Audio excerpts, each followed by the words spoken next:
Yeah, it's great to have you here in 98.9 Northwest FM. Paul in the chair. Good to see you guys. And welcome back over the last couple of weeks. A little bit of a break here for the Paul Marketing Tech Guys show, but we're excited. We're back. Mark's in the house, which is great. It's Studio 1, Glenroy, and the great man, the tech man himself, is upstairs. He's somewhere upstairs, which is a little bit weird, but anyways, he's there. We're excited about introducing our guest shortly, but it has been a couple of weeks, but we're back. And it's going to be a fantastic show tonight. Paul, well, that's right, mate. Of course, I was travelling around, mate, and now I'm back here, and it's a big show, Paul, tonight. Big show. I've brought Julio in especially because you wouldn't believe it. You know how he's got about 5 bank accounts because he keeps filling them up and starting them. He's now opened a 6th bank account. So we're going to spend his money tonight, Paul. We're going to spend it, and I wonder what we're going to spend it on. So there's all sorts of great guests. There's budget news out there. I tell you, there's the media's gone rampant on what's going on, so we'd love to hear about that. But I'm looking forward to see where that credit card's going there, tech guy.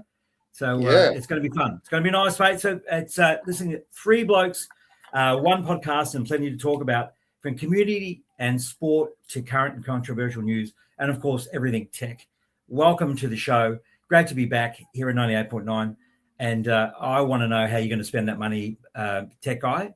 I want to know. All right. So same here. Same here. I think Mark's got a few ideas. A lot's coming up in the show. Not only we have a wonderful guest, we've got Mark's rant, which I'm looking forward to. And I think I know where the rant's going to be. We've also got, we're talking money with Renee coming up from Harrods FS. Very soon in the hour, and plus lots more. And we've got the tech guy and something very, very special. But you make sure you check us out on Facebook at Paul Marketing Tech Guy. We are live on our Facebook page and YouTube, and there's lots more. You can check out some of our shows, our previous shows as well. So without further ado, let me just, if you're interested in buying a home, this is how we're titled tonight, in 2026. Well, let me tell you, you don't need to go anywhere, because Paul Marketing Tech Guy, we have a wonderful guest this evening. Introducing Joe Agresta as our guest, founder and CEO of Abodey PTY Limited, revolutionizing how people buy property. Podcaster and show host on KC Radio 97.7 FM. Joe, great to have you on the show this evening. Oh, thank you so much for having me, guys. I hope you can hear me okay. Always get skeptical about my headset. Sounding good. Yeah, Joe, I can't believe the timing too. You got the federal budget having a go at investors and all that. Now we have you on the show, so it's hot. We got people lining up to listen to the show tonight because this is such a hot topic, and we're going to get right into it tonight. And we've got Julio, who rang me up today. He said, "Mark, I can't keep my money in the bank any longer. I need to know how to spend it." And I couldn't believe it. He rang me, and then you come on the show tonight. So it's unbelievable. So it's a really big show tonight. We're going to spend all Julio's money, plus we're going to give advice, and plus we're going to find out about you. So we want to start off by hearing about your story, because you've got a fascinating story about how you've got to where you've got to. So I'd love to hear all about you. Oh, gosh, I won't keep it too long because I might put all your listeners to sleep. But look, the long and the short of it is I'm an ex-real estate agent and ex-buyer's agent. So I was an estate agent for 6 years working in sales. I enjoyed it. But to be honest, I probably wasn't a very good real estate agent because I always had a lot of sympathy for my home buyers. Representing the seller, obviously, as a real estate agent, I did love my vendors, but I saw a lot of misconduct, dodgy kind of, ways of how I was trained to do real estate. I didn't agree with it, fundamentally. And ultimately it switched me into a buyer's advocate. But right before I went into buyer's advocacy, I basically went into the insurance sector for 8 years, working my way up through the corporate ladder. And right at the end of my tenure in the last 3 years, I bought my own home with my partner. And I did so much advocating for myself, dodgy professionals, bad advice. And I saved myself probably around $40,000 just because I knew the game. But it made me think of a very critical question. And it was, if this is happening to me who understands this landscape, then what the hell's everyone else doing?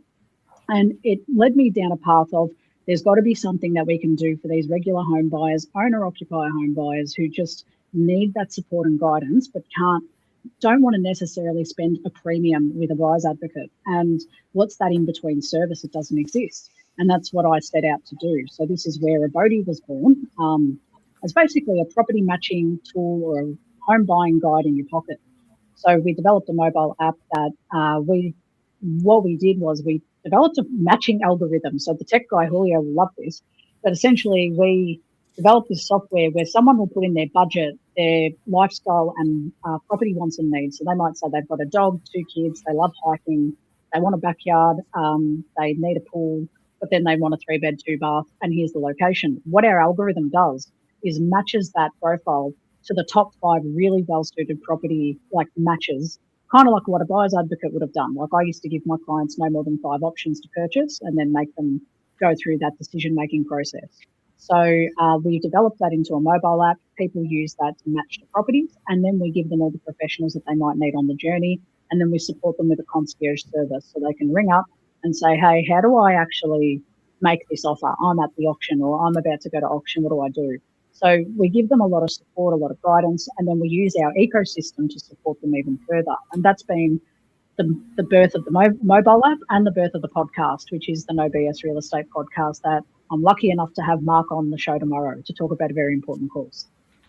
Well, that sounds exciting. Wow. So good to have you here. Julio's can't wait to get involved. And, he's got multiple homes. He's got heaps of houses, but he wants another one. And I'll reveal how much he told me today he was going to spend on a house a bit later. But for those people like Julio that got multiple homes, big investors like Julio, tell us a bit about the budget last night. Where does that sit for you?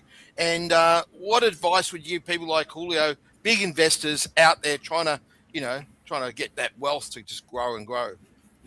Oh, look, the big takeaway is that the government's trying to tilt the market a little bit more towards your first home buyers and new housing supply rather than established investment stock. So what it means for anyone who has, purchased previously, someone like Julio who's purchased established homes probably because there's a lot of growth in buying established. He's got heaps. He's got a whole street of them. So for someone like Julio, though, he'll be somewhat protected with the CGT, like the capital gains side of things, because they are grandfathering it, which means that they're going to protect the growth that kind of investment strategy for those existing investors. However, where this budget has pissed a lot of people off, or a lot of investors, is the new one, because they freed up stock essentially for established houses to make home buyers, enter the market. So basically they've got the monopoly on go and buy an established house. Now, what does that mean for an investor? If you want to go now, Julio, for example, buy a new property, you're going to be limited with basically buying house and land, new stock. And as we typically know in this market, the new house and land packages, if you talk to any buyer's advocate, no one sells that kind of stock to an investor because the growth margin is not that appealing as a strategy. So the budget is definitely hurting a lot of people, but it's given also an opportunity to these established home buyers that I don't know if you lost me there. No, you're good. Yeah, you're good. Yep. You're back. You're back, Joe. Yeah. You're back, Joe. Yep. Okay, cool. I don't know where you lost me, but... So for your clients, what advice are you giving them to, okay, this is what it is, but what's your advice going forward? Look, it's strategy. Property and investing is all about what is your strategy and what are you doing it for? Is it for long-term growth? Is it for buying through your SMSF and, it's your retirement fund at the end of the day? Or is it just quick cash that you want to do like a house renovation and flip? Now, because of the budget, all of these renovators who do house flipping will not be able to do that. They basically have to buy a new build, hold on to it, wait until it's a bit decrepit, and then they can do a house flip and get a return that way. And it's not an attractive strategy. I think what we're going to end up seeing is these I think what will happen is either it's going to encourage a bit of dodginess. So the investor will go in and say, cool, I'll just buy it as an owner-occ. I'll put my auntie or my mum or my uncle and auntie in that house for 12 months, wait for that to cool off, and then I'll take it back over and put it on the market as an investment. So what I think will happen is you're going to see a lot of investors get a bit crafty with how they actually invest, and how they circumvent this system to still buy established homes. Gee, so Julio's a bit in trouble because I think you said $5.5 million you had to spend on your home, Julio. So where's Julio sitting? Has he got to get a brand new one for $5.5 million, or would you suggest he just buys one down there in Hawthorne or Toorak? Look, I think whatever you can do now, because like you've got negative gearing is limited to new builds as of 2027. So buy what you can now. If you're an investor, get in the market while you can, buy an established property. Have the strategy that you want. If that is flipping the property for profit, if that is a long-term hold for your SMSF, or just a retirement kind of fund, buy now. Get in while you can before you are cut off as of in 2027. Because in 2027, you're going to be very, very limited to just buying basically new builds unless something changes again in government, which we'll see. Oh, so there's going to be a lot of activity between now and Christmas then, isn't there? Yeah. But this is the thing, right? What it's going to drive is two major factors. You've got interest rates that have gone up, which always cools off home buyer behaviour, owner-occupier behaviour, because the media tells you that you can't buy because the interest rate's high. So then a lot of buyers typically will cool off the market. And that's what we're currently seeing is a bit of cooling. They're not totally gone. Like if you talk to mortgage brokers, they're not seeing that much debt activity. They're actually got a lot of activity going on, according to our partners. You talk to the buyers agents, though, they are feeling that drop off a fair bit, especially in the owner-occ space. So what we're going to end up seeing is investors are now going to rush to market. People who maybe weren't planning on purchasing for another 6 months or 12 months, they're going to try and buy now. And then what that's going to do is create competition for your owner-occupier home buyers. It's going to muscle them out of the market, or it's going to drive prices even higher. Obviously, I don't have a crystal ball. This is just kind of what I'm foreseeing for the next 12 months. So what are you thinking, Julio? You're looking a bit worried there about your $5.5 million, mate. Yeah, true. It's looking grim on that little money that you gave me. So it's pretty bad. So, hang on, Mark, over to you. Hang on. If it's a gift, it's different, Julio. We can work this out. Yeah, exactly. That's right. I did have a question. Was with these restrictions that are coming up, with the market that you're seeing forward, does that mean that for the moment, new home buyers have to it's better to wait for next year, for 2027? Look, yeah, potential. Like yes and no. It's a hard question. I see why you asked. Yeah, potentially. If they want to buy established without competition, yeah, wait till 2027. But here's the catch to that: time in market is going to cost you a lot more. So let's say if the average house price at the moment, if you're buying out, let's say in Cranbourne, it's probably around 800,000 at the moment. Now, you fast forward to 2 years down the track, after a whole bunch of investment activity and buyer activities happened, that market might look like $1 million in 2 years. So whatever deposit you're trying to save now is probably going to be better to get in the market while you can than trying to wait and say, I'll just wait till 2027, because you don't know what the market's going to do. I go back to COVID as that example. In COVID, we all thought the real estate market would have died because you can't have open for inspections, you can't physically inspect, you can't do anything. But quite the opposite happened. Everyone stayed home and saved their money, and they had money to spend on property. That's all they started doing. So it drove a really high market, a lot of growth. I made money through COVID with one of my investment properties when I sold it. And if you told me that that's what was going to happen in COVID, I would have disagreed with you. So we were all quite surprised. So I wouldn't say waiting till 2027 is the right move. I think all that's going to happen is all the investors are going to buy the stock. It's going to push the prices up. It's going to push the value up. And then you're going to try buying 2027. And then you're priced out of that market again. Yeah. Okay. If that answers your question. Yeah, it does actually. So what do you reckon, Julio? What sort of suburb or what sort of house? Because she's got this little formula where you put in the money. We know we've got $5.5 million. You sort of like a 3-story or a 4-story. Like what sort of house are you looking at? Oh, I'm looking for something with a large garage to fit all the 20 cars I've got. And, I love it. Car guy. Yeah, we do have a few cars, that's for sure. You got more cars than me, Julio.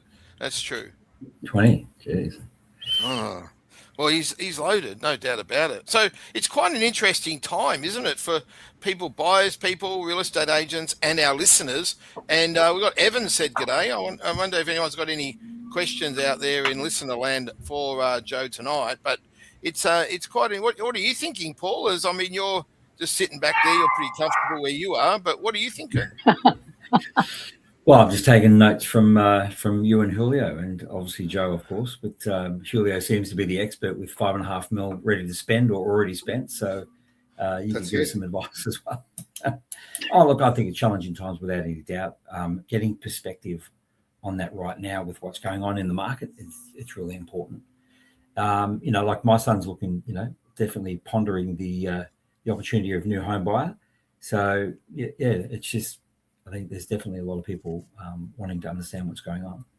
So I was thinking that, Paul, is that we're sort of thinking about ourselves, but the new home buyers like your son and daughters and young people, is this going to be really good for them, Joe, or what? Look, in 2027, depending on how young they are, right? In 2027, it'll be great for them. There'll probably be a lot of opportunity, but it's all about, look, there's three parts to this. It's the budget that you have. Right. So like, what can you afford to buy? How strict are you with that budget? Like, you need to be flexible and have a plan of where you're wanting to purchase. So I'll give you a great example. I'm actually filming, this is a little bit behind the scenes, but I'm filming a documentary at the moment with my two cousins, 21 and 24. I've got one that's a big spender, struggles to save. And then I've got the other one that is a fantastic saver. But the one that, he doesn't struggle to save. He saves his money, but he likes to spend. He likes experiences. He just went overseas.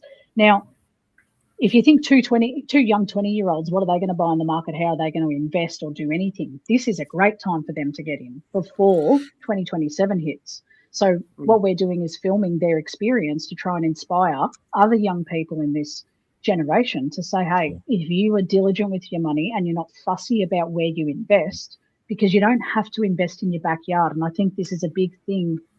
Rent vesting is a great way to get into a market where you can have the lifestyle you want and rent somewhere that maybe you want to live in CBD. You're a couple of young blokes that want to go out every Saturday night. Fair enough. Go live in CBD and rent. But why don't you go buy an investment property in Albury-Wodonga where it's growing, or your Morwell's, like, even though you'd be surprised, Morwell's experienced around 17% growth in the last 8 months. Why would you not go and put some money in there and still buy a house on 800 metres squared for $300,000? And let that grow for you over the next 2 years. Come 2 years in 2027, sell that asset to someone who's potentially going to want to buy it. Sure. And Joe, just on that before you got Mark, what about interstate? I mean, are we seeing boom times in Queensland, South Australia, Perth? I mean, are these markets obviously bigger than Sydney and Melbourne, right?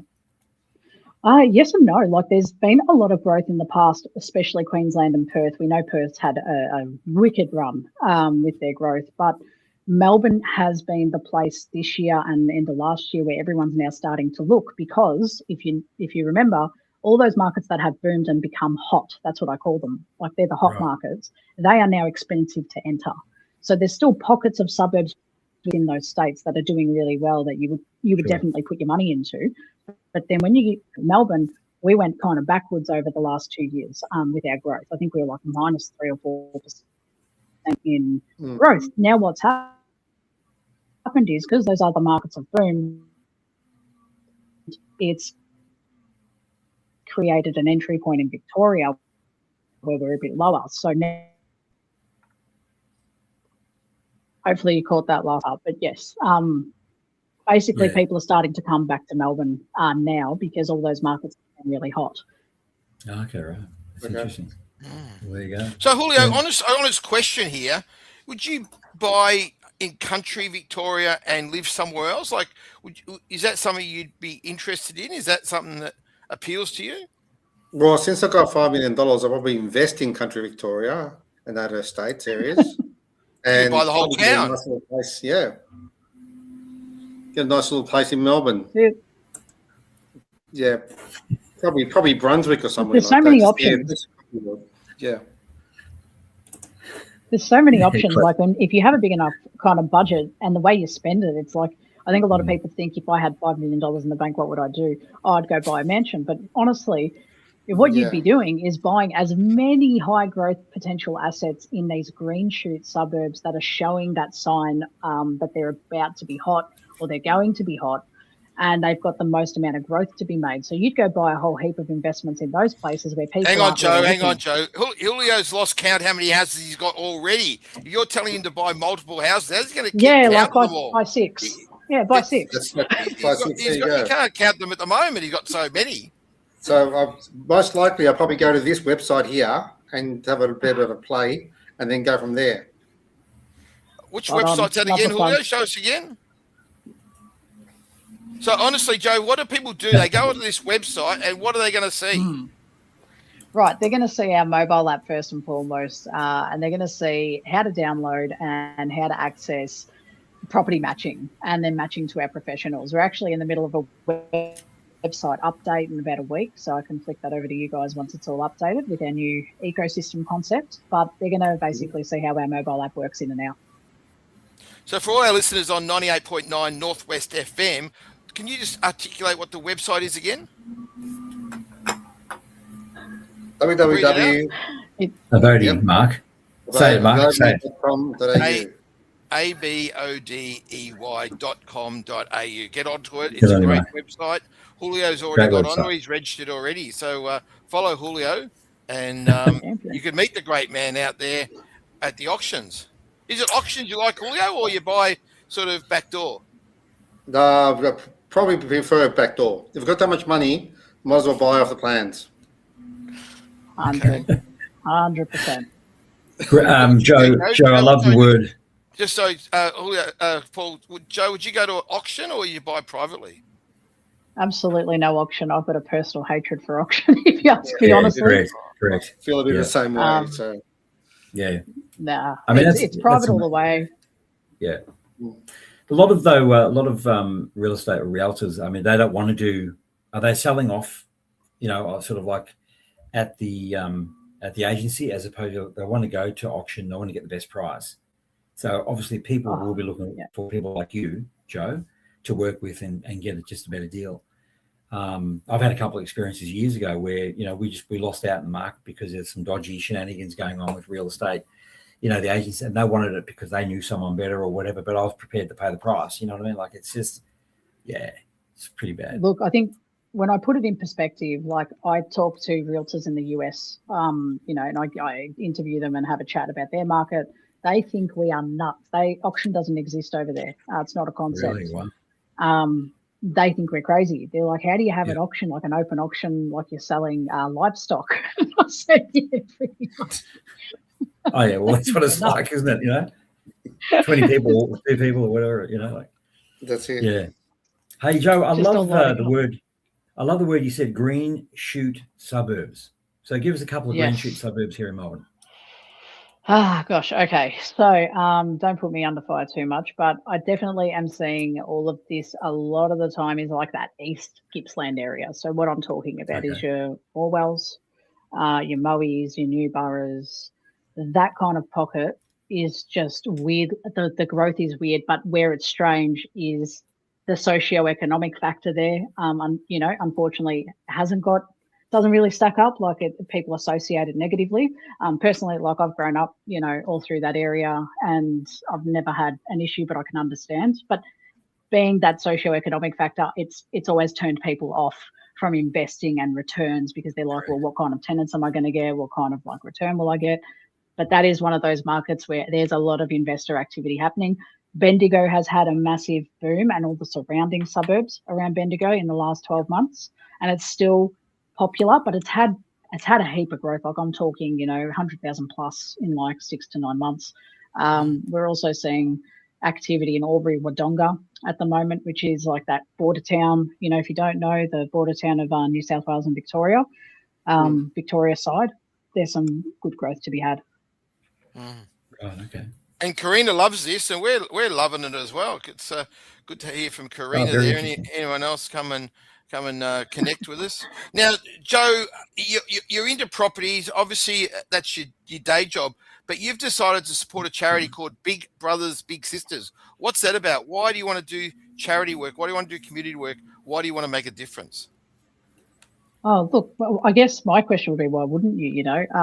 I think the biggest thing about what Big Brothers and Sisters does is the mentorship around young people. There's a lot of young people in this generation that I feel would really benefit from a guide. And sometimes that guide can't be mum or dad, or can't be a big brother, like their bloodline brother or sister, or maybe they don't have a sibling to kind of show them the way. And I think having that support from such a young age on someone that can tell you, what's work ethic, how do you work, and how do you do this, where do you want to be in 5 years, how do we help get you there, and just be an ear for these young people to get them on the right path in life, not fall into traps with bad friendships or bad relationships. And I think that's just going to save a whole heap of turmoil. Like I know as a young person myself, I had bad friends or bad relationships that I would have really, and I didn't listen to my family at the time who were saying this person's bad for you, you're on the wrong path, get away from them. And because they were my family and I was young, I was like, I know better, shush, I'll deal with this. And I'm now in my 30s or mid 30s, and I look back and go, yeah, if someone else probably had said something that was older than me that looked from the outside, I most likely would have listened to them, which I know sucks for my poor mother to hear, but it's true. Well, it's fantastic, and you're going to lock yourself up in the Pentridge prison on the 19th of June, nice. And we'd love our listeners to join you in the cells to raise money for young people so they don't end up in jail. They get a great mentor, changes their life, and gets them back on the right track. And that's what we're doing on the 19th of June at Pentridge Prison. So, Joe, how are you feeling about, and we don't want to tell your customers this, but how do you feel about being locked up on the 19th of June? You watch my marketing manager, Karina, who's tuning in, take a clip of that and go, Joe's getting locked up, and it'll be on bloody Instagram soon. There you go. But I'm actually feeling excited, a little bit nervous, but I'm excited nonetheless. I'm hoping people bail me out and raise money for a good cause. So, it probably says a lot about me if they don't bail me out. I'll have some words with my network. Well, Julio's got some money, so you'll be able to pass them. Oh yeah, Julio's just going to spread the love. He's going to win. That's it. Oh, I love it. Absolutely love it. Hey, don't go anywhere, folks, because we're chatting with Joe. Very interesting topic, I must say, Joe. We'll coming up just around the corner. We're going to do top 7 at 7, and we just like to have a little bit of fun with this. But I think I definitely want your take on our answers on the top 7. Ways to understand the market when you're buying a house. Also, money talk around the corner in this next half. And rumor has it, Joe, let me just say, rumor has it that Mark's got his biggest rant tonight. He said to me when he walked into the studios, he goes, I have got a rant, and it's going to be epic. All right. So, don't go anywhere. Hey, we're just going to go for a quick break, but we're right back here on 98.9 Northwest FM with Joe Agresta, the tech guy, and Mark, the rant man.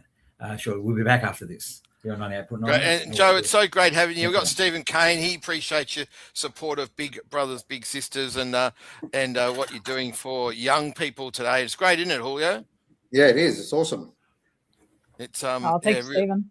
Yeah, and so we're going to hopefully have 70 people locked up at Pentridge Prison on the 19th of June, and we're starting to recruit now. So we're really excited about bringing a group of prisoners together. They're going to make a difference and raise good money.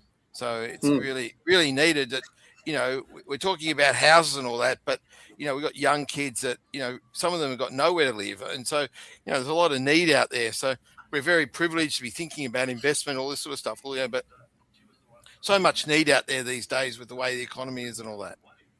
That's true. So, and we got Mum. Oh, we got Mum listening. Oh, hello, Mum. Maria, isn't that great? Hey, Mum. There you go, Joe. What's Mum like, Joe? Tell us a bit about Mum. Oh, my mum's actually one of my best mates. She is top value. I have so much fun. Honestly, like with 2 peas in a pod, she makes me laugh every day. We're very similar. She's very passionate. She's actually been, she just quit her teaching job after 30 years to work with me at Abodey, and it's been a lot of fun.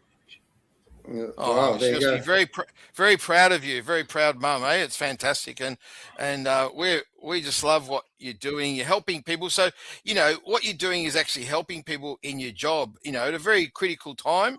I mean, that's why Julio's looking so nervous. He's got a very critical time. And Julio, to be serious, you've done a bit of property stuff. It's you need people like Joe around, don't you? You do. You pretty much need support, and it's really hard to find proper support, especially a lot of real estate agents don't really support you. They rather just hand you the keys, and that's basically it.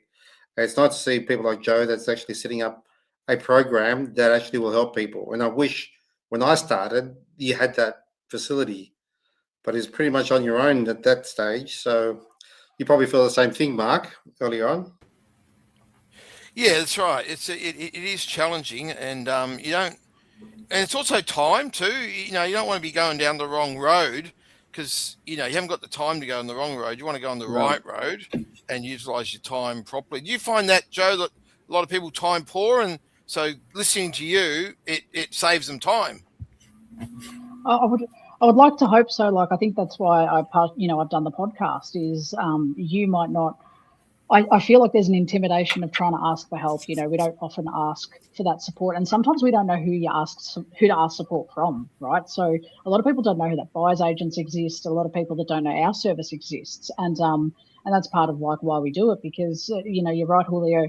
You're buying your biggest asset, and there's a stat that always baffles me with this, and it's. I can't believe it, but we spend more time trying to pick a Netflix show to watch than we do inspecting the home that we are about to purchase and put half a mil on.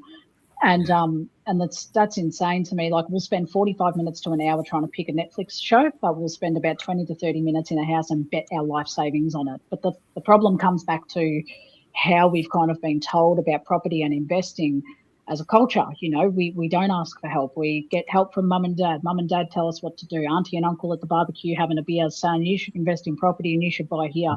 And when we listen to that kind of advice where it's correct, like they're telling you the right message, like, yes, you should get into the property market. But when you start to listen to that wrong advice at the wrong time, this is where you're setting yourself up for really bad decision making early on. And your first property is so fundamental.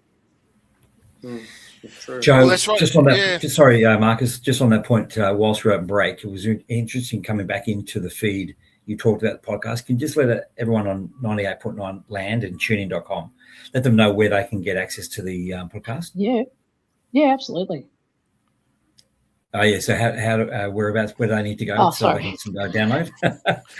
For sure. So if they head to our website, www.abodey.com.au, but they also can go straight to Spotify or Apple Podcasts and look up the No BS Real Estate Podcast by Abodey as well, and hosted by myself. So it's we've been running that show for about 4 or 5 years now, and I'm very passionate about it. We interview professionals from all walks of life about property market specifically. So, tune in if you want to get tips, advice, guidance.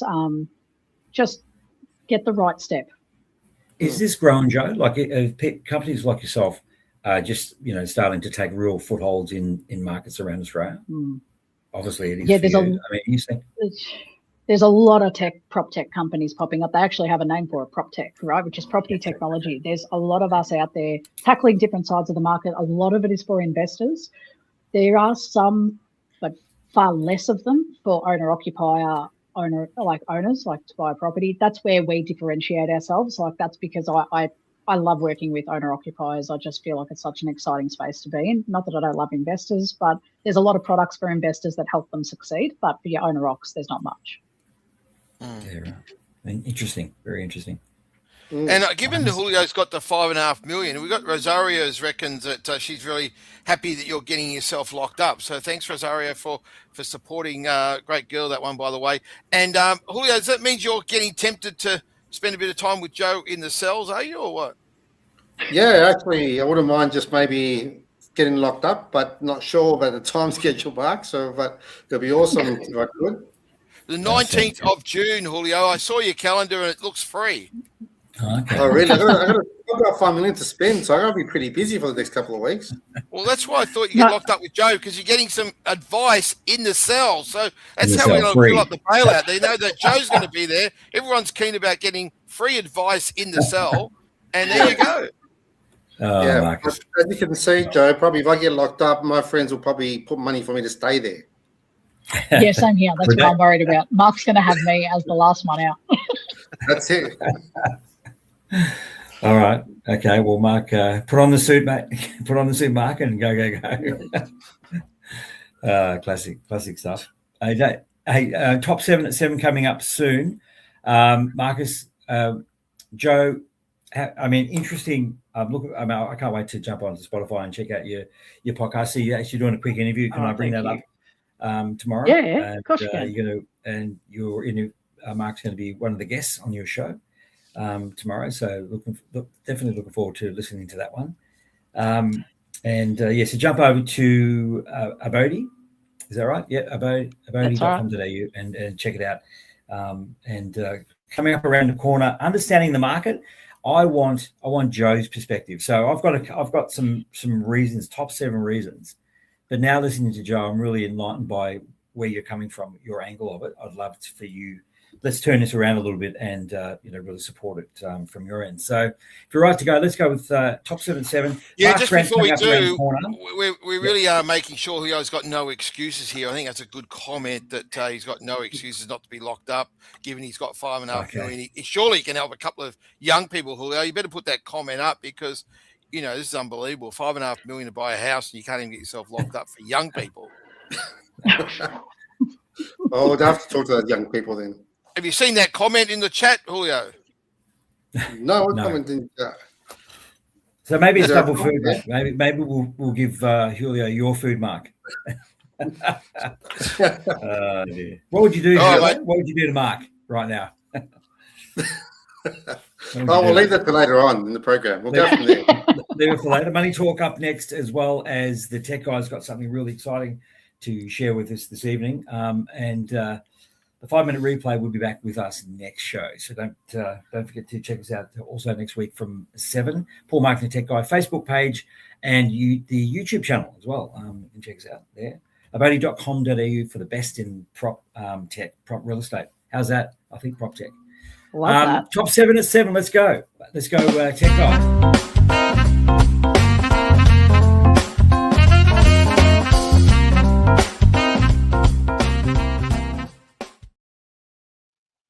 Well, of course, Joe, top 7 is usually a little bit of fun, but I think we're on a serious note. Let's just, let's analyze this or drill this down. I've sort of gone and thought about what's the best way to. I bought my house, bought it with my dad actually in '92. So I've had it for a little while, but I had my father who gave me some insight, which was fantastic. And when you look at it, what's the best way for people who are looking for? And obviously, Julio, you can block your ears because I know this doesn't count you because you're $5.5 million rich. But understanding the markets, obviously, don't rush blindly, through this. So understanding the market, the top 7 tips in understanding that market. Start with number 1, Joe. Start by watching, not buying. So in looking at listings and, price, features, time on market, track which homes sell fast or sit for weeks. Can you break it down for me? Yeah, for sure. So I think you got to observe market trends, right? So I think the biggest, and I'll say this I say it to everyone, property is the reward for all the hard work you've done on finance. So a lot of us will start as soon as we've had the thought, I want to buy a house. We go immediately to realestate.com. We start searching a property. We start searching a budget. You don't even know your budget. You do a calculator. And then what happens is someone tells you should talk to a broker or you should talk to the bank. They go chat to the bank and all of a sudden 200,000 has been lost on that budget. So you get disappointed, you get deflated and you feel like you can't do it. So instead of starting with property as the reward and start doing all that stuff, you want to understand, well, okay, what does the landscape look like? So before you start offering, look at the market trends. Where are the markets and where are all the properties actually being spent? Where are people spending money? Where are auctions clearing at a high rate? Where are auctions passing in? So you want to see what's there, what's selling quickly. Days on market is a big stat that a lot of advocates follow. It's how quickly stock is being sold. So you want to know that if a market's got an average, sell rate of, 13 days on market, that means it's hot. People are buying there. Interesting. It means that there might be a higher entry point, but it also could mean more competition. But then you see outlier properties in that same suburb that might be on market for 60 days. And you go, well, what's wrong with it? There's a problem. I see that in 2 ways. I see that as an opportunity to negotiate. Unless there is a serious problem, you can investigate it. Okay.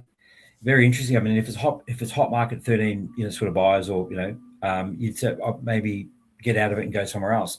But I mean, obviously that's where everyone wants to be, right? So it's hot. That's why it's all hot. You want to understand it. So that's why I talk about green shoots is, okay, well, where is the market warming? Where are these warm spots, these green shoot markets where there is activity, but no one's really talking about them? Okay. So number 2 talks about comparing real sales, not asking prices. So listing prices can be misleading. What matters is that what similar homes actually sold for. So should we be looking at a couple of different areas and comparing pricing? 100%. You try to compare apples for apples. So let's say I want to buy a house and I want to buy in, Glenroy. This is where I'm buying. Now, how do I actually purchase there? The first thing you do is you go on realestate.com. You can do this. Anyone can do this. Yep. Flick over to the sold tab. Put in the exact metrics of the house you're trying to buy. So 3 bed, 2 bath, 2 car. You put your budget in. Let's say the max is $700,000 for a house. And then what you want to do is filter that by months and go by 1 month, 6 months, 3 months. You are then directly looking at, in the last month, what are all these houses selling at? Because the listing price, and this is another tip I'll give you, what you've got to understand about realestate.com is it's a marketing platform. You're being marketed to. That's not a bad thing. That's their business model, because if they were helping the home buyer, they would be charging you a fee to be on that platform. Now, they're not helping not helping the home buyer, but they're being paid by the real estate agent or by a vendor to promote the property. So they're not incentivized to tell you what's bad about it or what's wrong about it. Now that's not an issue to me. That is their business model. So when you're looking at realestate.com and you're looking at advertised price, that's a problem, because the advertised prices can be misleading. Now, we have a very big benefit in Victoria that our government has basically said you must advertise a price. But if you go to Queensland or New South Wales or WA, they still have the old system where you can just make an offer as the listing price, and you have no idea what that means or how to offer, and it encourages that overpayment. So I would say compare those sold listings 100% and don't look at the listing prices that are for sale. That's not your guide. Okay. All right. So number 3, attend open homes and auctions. So obviously attend it, make that as a things to click for beginners. You see what different price ranges actually get to. So again, understanding the variety, understanding what you're after, or something that would be of interest to the buyer. Say, for instance, Julio looks at the $1 million range or $1.5 million. He's going to go to the $1.5 million sort of ranges. Mark looks at the $2 million range, right, Mark? You know what I mean? No? I'm down there at 300. I like that $300,000 one, mate. That's where I'm at. Julio's going to buy. Julio's going to buy 10 of them, though. 10 $1 million. Okay. Understanding the market is really important. I love what you're saying, Joe. Learn the local micro market. So what does that mean? Like the market isn't one thing, it's hyper local. So one suburb can behave very differently from the next. Oh yeah. You can go down by street. So there's a site called Microburbs that a lot of advocates use. Now, what Microburbs does is basically tells you the activity in a suburb. So you might have a pocket of a suburb that is really performing poorly. Maybe it has a high crime rate. Maybe the housing price is just misaligned, and it's probably the nicer or the lower socioeconomic part of that suburb. But then you go over, down the road, and all of a sudden that suburb's doing really well. And then there's a street down that suburb, like that one side of the street's really crap, one side of the street's really good. You kind of get to know exactly. And if you plot them on a map or you look at the mapping feature on realestate.com and you see where these houses are selling, you'll notice there's clusters. And then you'll notice there's a couple of outliers. And that'll give you a really good indication when you're looking at your sold filter on, that's where the activity is. Why is that pocket so popular? Yeah, right. Okay. Very interesting. So 7 tips in understanding the market. Number 5, talk to agents, but filter what you hear. So real estate agents can give insights like buyer demand levels, typical price ranges. So what are give us one question or a couple of questions that a buyer would want to ask the real estate agents when looking at a home. Why are they selling? What's the motivation? Because a lot of the times buyers will always think that they need to offer the cheapest price to win the deal. A lot of advocates do not win on cheaper deals. They actually win on terms. So if you say, how come the vendor's looking to sell? Like, walk me through that. And they say, oh, look, they're actually looking to downsize. They've already bought a property. They need to be out within 2 months. that what that creates is, okay, so they need to be out in 2 months. Now, I was going to go in and offer a 1 month settlement. I'll offer them. So I'll then start asking follow up and saying, should I offer a 2 month settlement or a 60-day settlement? You start to then have this natural progression of discussion. But the first thing is you want to know motivation. Are they desperate or are they playing the long game? Okay. Yeah, it's interesting. Is it a problem when a house goes on the market, like, 8 months later, 10 months, 12 months? If you notice that in your street and you think, well, why are they selling quickly? Or is there something wrong? Is that alarm bells? No. I never go to alarm bells immediately. I always go caution, right? I want to ask questions. So I think what we've been taught is you don't talk to the real estate agent, you shut your mouth, you poker face it, and then you walk out of that listing. Now, I was a real estate agent. If you made effort with me and you asked me questions, I want to look after you. I want to sell the house. Now, if you're showing me genuine interest, I'm not there trying to screw you. I don't take away from the fact that there are good apples and bad apples in this industry, 100%. But have an open discussion and ask all of the questions that you absolutely need to ask at these opens, because you're buying an investment. Ask them the questions. They do know the market. They do know what they're expecting on price. They're deal makers at the end of the day. They're just going to work with you and negotiate. I love what you said earlier, Joe. Sorry, Mark, about just a really important asset. Why wouldn't you want to take more interest in that asset? Go, mate. And I think further to that point, Paul, is that's why it's good probably having someone like you, Joe, that you come with us, like you come with us, you've got someone there that you can talk to, someone to advocate for you. And it's just not as lonely or not as, you're not, it's because of a big decision and you could at least make it a safe buy. And in fact, you probably could make it a good buy, so that would save me money, wouldn't it? Oh, 100%. I admire all the advocates that we have in our stratosphere. We've got a great episode, just like to tell you about, on our podcast coming up, where we actually went behind the scenes of an open for inspection with a buyer's advocate that he was inspecting for a property. And we just captured that natural interaction with the questions he asks the real estate agent, how he inspects a property. It's going to be a fantastic watch. That comes out next week. That's awesome. So number 6, so just for time, Joe, watch key signals. So how quickly homes are selling. I think we talked about that earlier. Number of buyers at inspections and whether prices are rising or flattening. So I think there's a lot of movement around that. Number 6 and number 7. So the top 7 tips in understanding the market with Joe Agresta is get a reality check from a broker or advisor. So a mortgage broker or buyer agent can help translate the market into what you can realistically compete for, which I don't know. I think that's a double header, I reckon. I think, it really depends, I guess. But I always say this, right? It's going to cost you nothing to pick up the phone and have an open discussion with a buyer's agent, for example, and for a mortgage broker, they don't charge you upfront fees. Mortgage brokers are actually paid by the bank at the end of the transaction, so they are actually free for you to use at the beginning.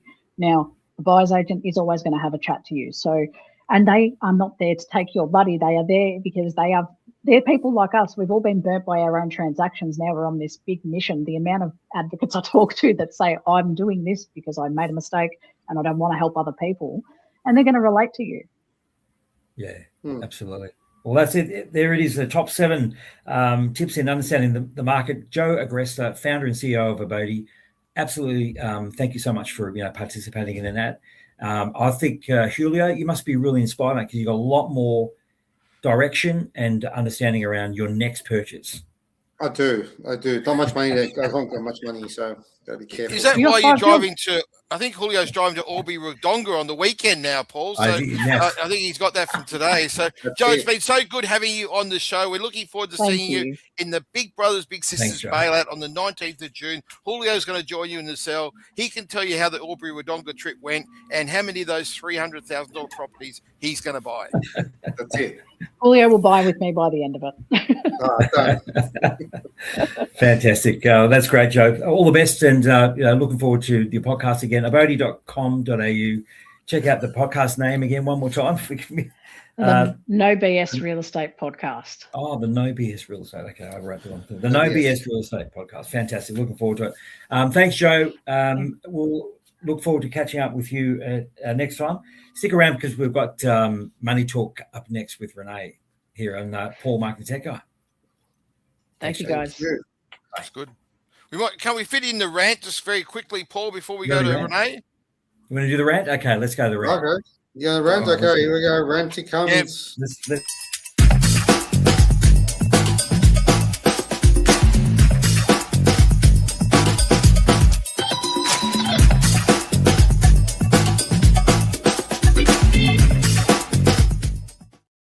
Well, I tell you what, I've got a story to tell the listeners tonight they may not believe. I went to Julio. I said, Julio, let's have dinner. Let's have dinner. And guess where he took me? He took me to KFC. And then I thought, oh, that's nice, KFC. I don't do it often. KFC. Fantastic. And then the next week, Julio said, Mark, come on, let's go out for dinner again. And guess where he took me? McDonald's. Oh, no. And I thought, come on, Julio, McDonald's and KFC. I'm trying to lose weight. And then I said, Julio, we can't go out anymore. Can I come round to your place? He said, yeah, no worries, Mark. Come over Friday night and watch the footy. And I went round to Julio's place on Friday night to watch the footy, and he gave me fish and chips. Fish and chips. So look, I tell you what, I've had it. I've had it with people not helping me. I don't want to take personal responsibility on my own life. I want to blame Julio because I've tried to lose weight, and all I'm doing is putting on weight. And look, as a Christian, Paul, I read the Bible, and the Bible says some interesting things. It does say that the spirit is willing, but the flesh is weak. Very weak. Great verse, because I'm trying to lose weight. Weight, but I just can't do it. So I don't know what to do, Julio. I just can't. I keep putting it on, eating. And I think you started this by taking me to KFC, take me to McDonald's, give me fish and chips. It just wasn't really the great guidance and mentoring I needed. And that's my rant. I'm really upset. I've got to change. I'm going to make a stand tonight on this show. Yep, I'm going to stop eating those chips, stop going to McDonald's with Julio, never go to KFC with Julio, and I'm not going to go to his place anymore for dinner. He can come around my place and we'll have salad. Salad, Paul. Nice. How's that? That's all right. That's my rant for the day. All right, mate. Okay. Thank you. But if you give us a comment, jump onto Facebook at Paul Mark and Tech Guy, and answer back to the rant and help Mark get on the program or on the run for losing weight. How much weight do you want to lose, by the way, Mark? Oh, I've got to lose 10, maybe 20K. 10. Are you doing the peaks or anything this year? What are you doing? I'm going on light to light. I'm going to walk 40 Ks in 4 days with my beautiful friend Rosario, partner, and we're going to do that. But I'm going to try and lose weight. I'm not going to listen to Julio anymore. I'm going to really, I suppose one day I've got to take some personal responsibility, Julio. That's true. Not today. Have a big All right. No more food, no more weight. Let's talk. Continue on Money Talk with Renee. He's back for this week, and he's got a really important topic to talk about here coming up right now. And then just before the Tech Guy, and before we say goodbye, because we've only got 7 minutes here left on the show. So let's go into it, mate. There you go.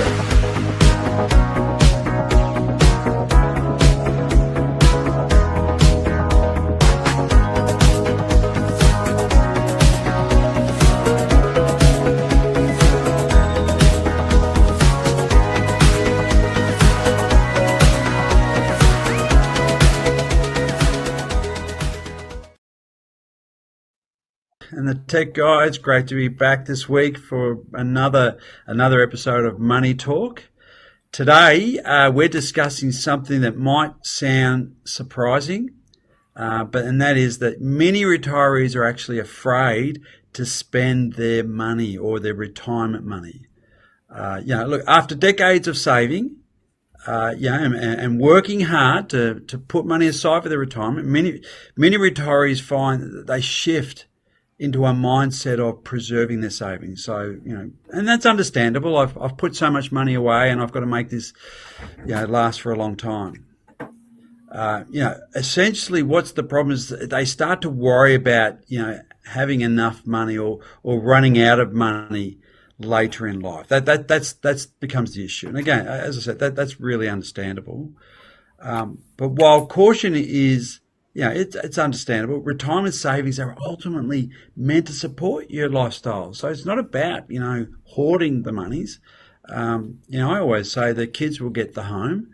So the idea is that today's episode's about just trying to help people understand, that there are alternatives to hoarding and to, being fearful and anxious around whether I'll have enough money to fund my, ongoing lifestyle. Now, some retirees live extremely frugally, even when they have sufficient savings to enjoy their retirement years. I mean, how often have we heard that story of someone who's died and they found millions of dollars in their bank, and everyone, all the neighbours, thought that they were extremely poor, because that was the outward, of what they saw in that particular person. Fear often stems from the uncertainty about how long retirement will last. And these days, with modern medicines and so on, we are living longer. So that is a real concern. It makes sense.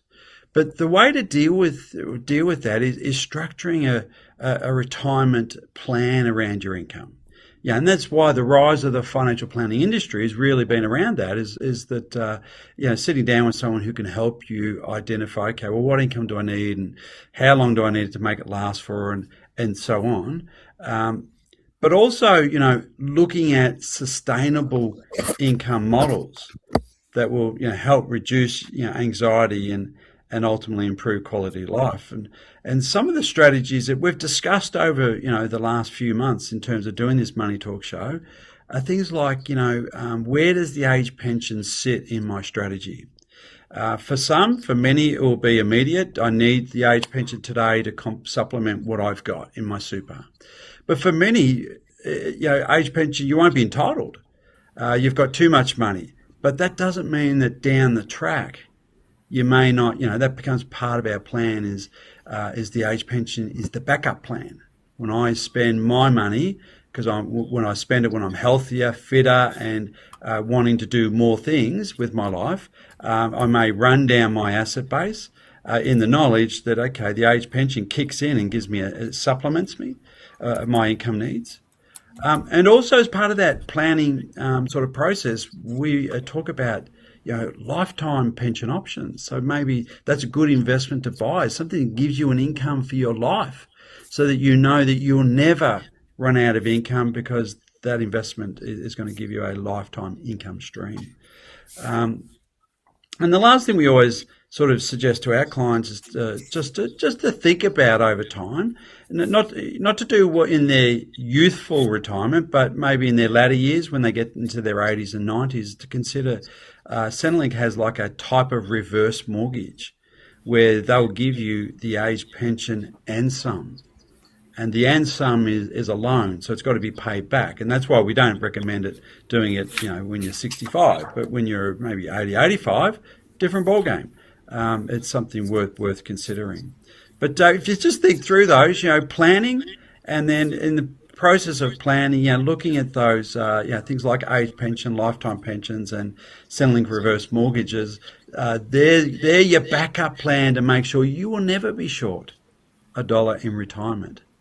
So, hey, look, just wanted to give you a couple of ideas around how to live a good, financial retirement period.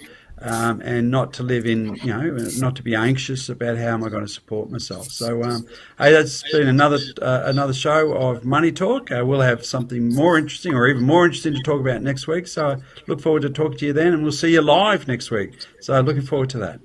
Great. See you then. Bye. Fantastic. How'd you go there, Mark? There's some valuable information there, mate. Well, it is great stuff. I love your brother. He's a smart man, isn't he? Yeah, makes it all sound so easy. He does. We had Joe, we've got Renee on tonight. Like, it's all easy. Guess what's coming up? I'm not going to count it out. Cat goes meow next with Cat up at 8 o'clock. So we've only got a minute left. But mate, hey, we can't go past the tech guy. You got something to tech really quickly? I do. I'll put it on straight away, and off we go.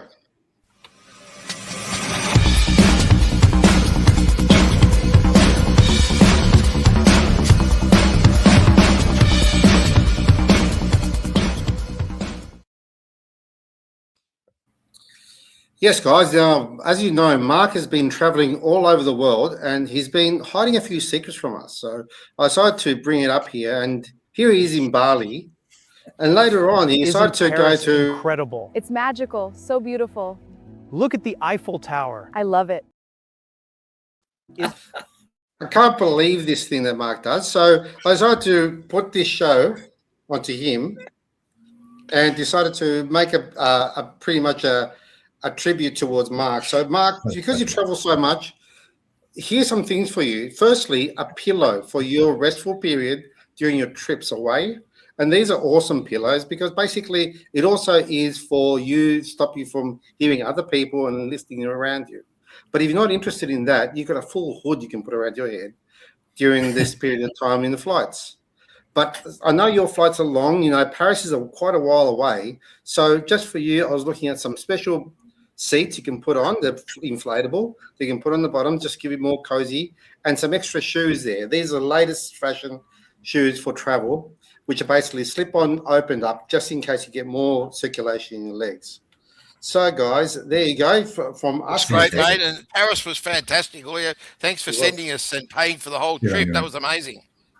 That's awesome, mate. Hey, great show tonight, Mark and Tech Guy. Joe was fantastic. Always actually really enjoyed that segment. Jump over to abodey.com.au and check out the podcast as well. Hey, we're going to go.